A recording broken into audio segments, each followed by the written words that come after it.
Alright, so after putting, I think roughly about 250 rounds, 300 rounds total, I figured I'd break this thing down and clean it and leave the camera rolling while I do so, and maybe I can share some good information while I am at it. I will note, let's just get this thing cleared. The gun did get pretty dirty. Some things I do want to know, if you can see the barrel gets this, like, I don't know what it does to the oil, but it turns it kind of like silvery. I'm trying to get in the light there, but it does wipe right off. It looked really funky, but and that's done it even when I put just the first 50 rounds through it. So the whole front end of the gun was black. I took a picture of it and posted it to a forum, but probably from here, from here forward, it was black.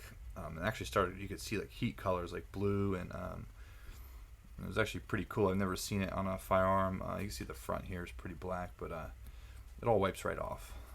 And so did the discoloration that was on the silver slide here.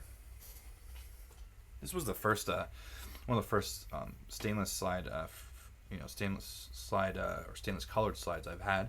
So maybe that's why. Maybe that happens to all my guns. I just can't see it. So I'm just gonna get started. And, we'll take a look.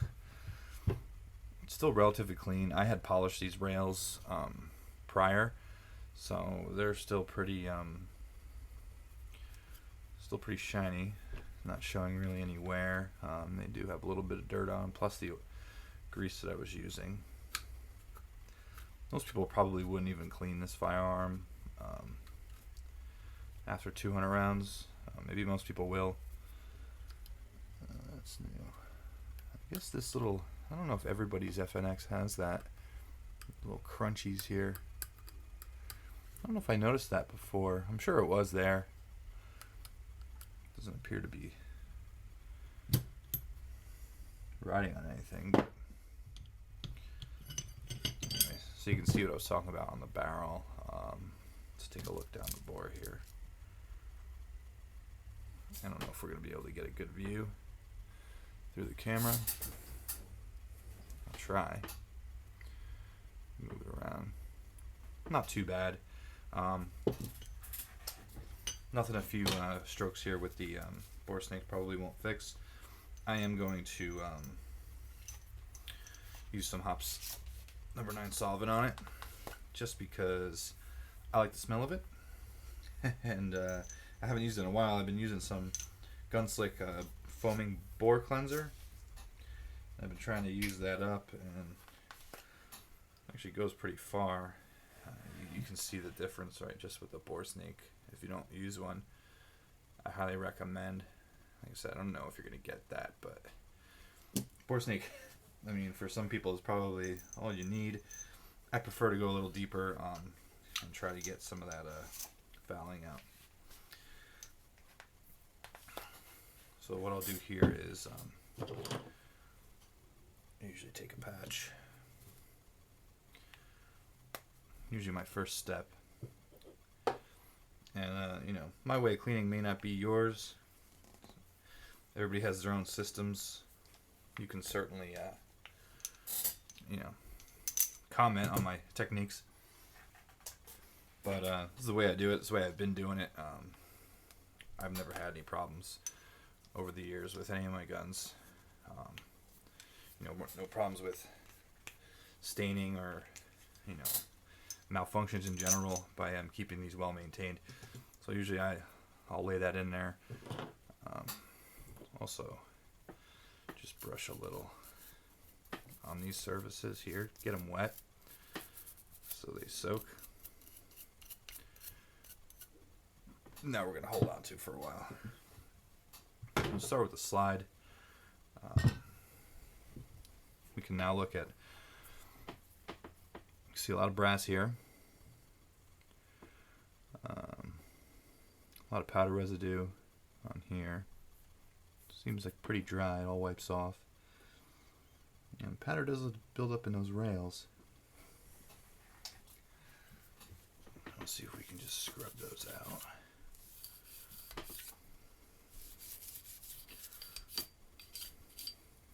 See some wear here.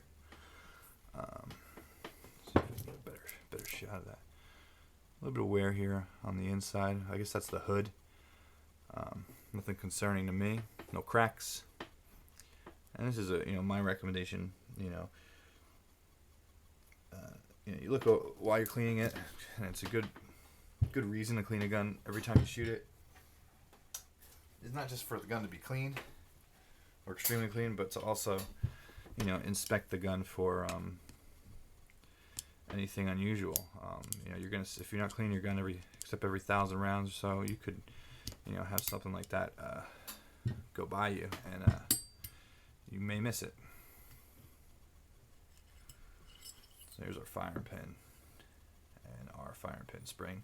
I don't go any farther on this. I'm sure you can.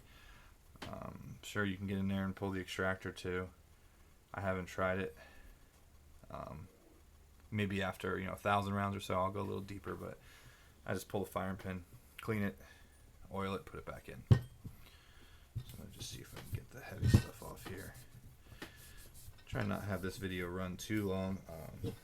So while I'm cleaning, I will say I did put roughly 250 rounds through this. I put another 100 at the same time with my my Kimber, my new Kimber 1911 as well. That's a pro version, so it's a little bit shorter barrel. We have this guy sitting here. There's the Kimber. So kind of did a side-by-side review with that Kimber and my Glock earlier. But while shooting them, I did notice the difference in the trigger. This trigger's taken me a little while to get used to, and I think that lended to the better accuracy I was having with the Kimber. The fact that I've had more trigger time with the Kimber, I think that's why I was getting better groups out of it. The Kimber definitely outshot the FNX on that day for me, considerably. I had some tight groups, surprisingly tight groups with the Kimber, and this gun was better groups than I've had with any other gun that I've ever owned, but still not quite as good as the Kimber. And when I benched them, when I fired from the bench, the groups were pretty much the same.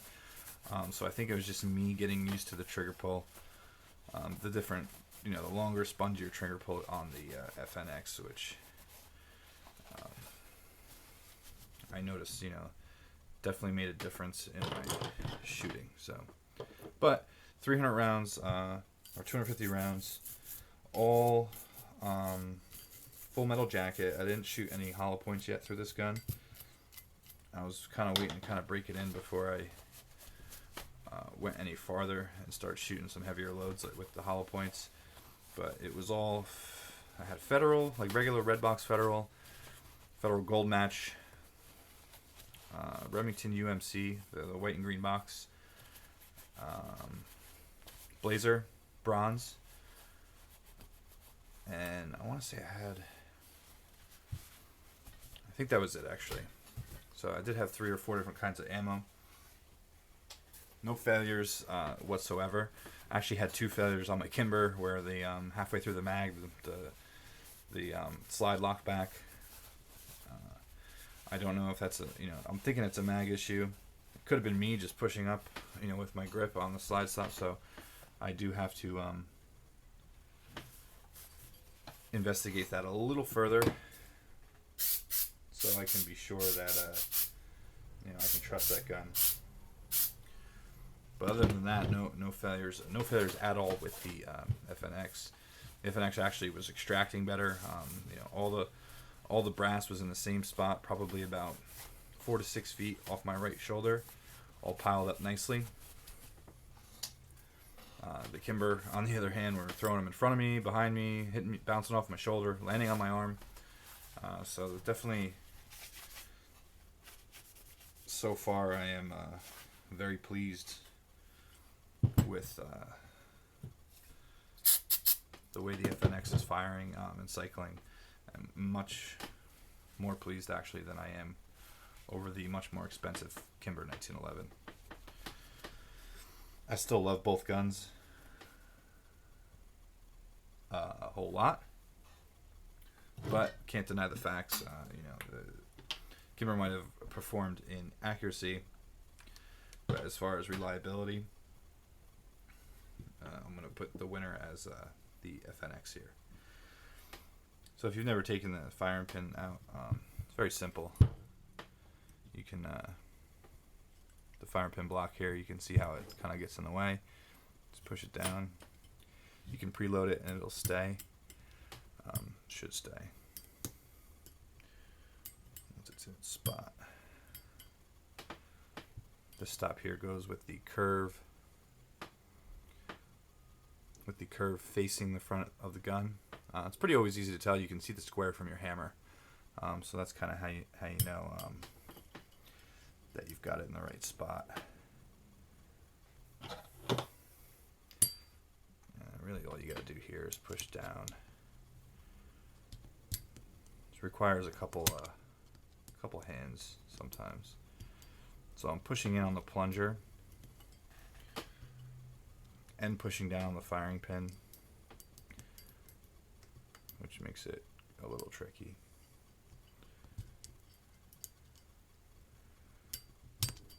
See, once you get started, just make sure you're in your groove, slide it in, and you're back in business. Once again, or probably not once again because I didn't make a video yet on this, but rim oil's got Teflon in it. The owner's manual says not to use any Teflon-based products. To be honest, I don't know why. I don't care to listen, and maybe that's why this thing was turning blue. I don't know, but it doesn't seem to bother me one bit. So our slide's done. Move on here to our receiver. I said it's pretty clean. All this is going to get is a shot with the Rim Action Cleaner. Basically, I'm just changing the oil. I'm washing out my oil. I'm doing this off camera because I'd rather the stuff get on the floor than anywhere else. So alright. So I'll wipe all this down. These are the spots you want to get in here. They look pretty good. Now you can see how shiny they are since I polished them. I'll probably never have to polish them again if I keep them nice and clean. But basically what I did was a little bit of metal polish and Dremel, and I just worked it in there. I hit this edge. I hit the, if you run this up, right, I hit that just to kind of smooth it out a little bit. I gotta say it did improve a little bit, but the trigger still has its sponginess to it, and I think that's just the way it's going to be until I can get some confidence to pull the whole gun apart and really get in there and polish some of the working parts of the trigger that would make a difference in the trigger pull. Being that it's new, and me not wanting to void my warranty just yet, I haven't opened the gun that deep just yet, and I probably won't for a while. Usually I don't do those types of maintenance until about 1,000 rounds. By 1,000 rounds, dirt seems to work its way in places other than the areas you can reach. So I'm just oiling the areas I believe could use oil. I load some on that spring there for the trigger. Okay, let's get our safety on. All right, and our trigger there. I put a drop right on the part that pushes our plunger. And then what I like to do is, this is Mobile One grease. This is Mobile One oil. In a contact lens case, have whatever opinion you like about using motor oil on your guns. I have lots of motor oil, and It's cheaper than buying gun oil, and it seems to work just fine for me. My theory there is, the oil is designed to be in a combustion engine, which averages, 3,000 revolutions per minute, which means every cylinder is firing 3,000 times a minute with this oil in it. And my gun fires maybe 2,000 times a year, right? So I'm pretty confident that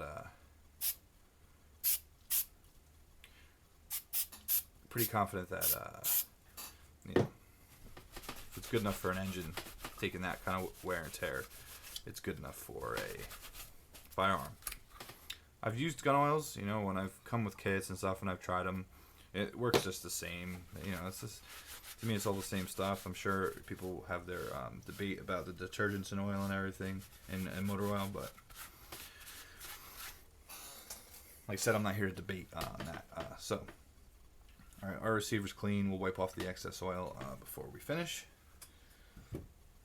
Now we will, this here, all I do is wash out some of the old oil in here. You can try and push this down, but the spring is very, very tough, so it makes it hard to do that. This here, interesting enough, is actually, looks like it's two-piece, because we got, stainless on this end here and a darker color here, and we can see, I'm not going to be able to show you this, but you can see a definite line in here.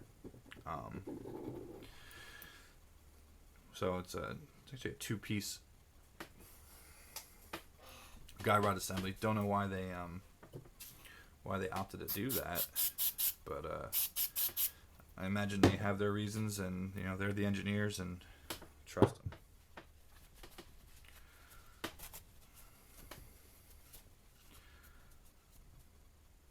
So today what I'm going to do is I'm going to hit this feed ramp, because I haven't done that yet. Making a mess here. So a little bit of polish. There, our Dremel.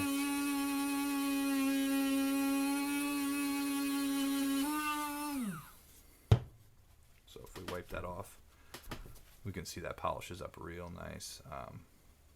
Want a nice smooth feed ramp. That'll help, especially with hollow points or tarnished ammo. That is not as shiny and slippery. Help those bullets feed in there. I do this on all my guns. It seems to work for me. It may not do anything, but it can't hurt for it to be as smooth as possible. We're not taking off, any material. I mean, to make it shiny, we are taking off something. But whatever we're taking off is minuscule. I don't do it often. I do it when it needs it, which is very rare if you keep your guns clean. So, moving on. We'll see what we got in our bore here. Do one more with a little bit of solvent.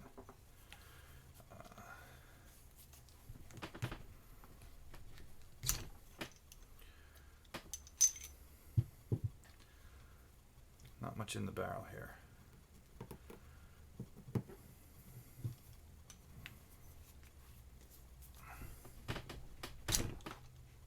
Yeah, we're looking good already.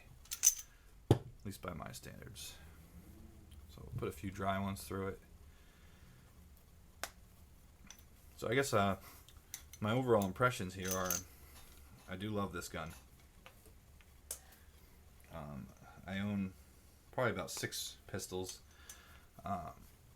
and it's pretty much a tie right now between my Kimber and this gun. The Kimber's winning because the sheer accuracy I've gotten out of it just surprises me. It makes me feel like a better shooter. But on the other hand, hasn't been very reliable. I have had some failures, at least what I consider to be failures. I had stoppages where it locked the slide open, so that's the only reason that it's tied right now with my FNX. The FNX has not had one failure at all, and that is why it is close to the top of my list. Fits in my hand well.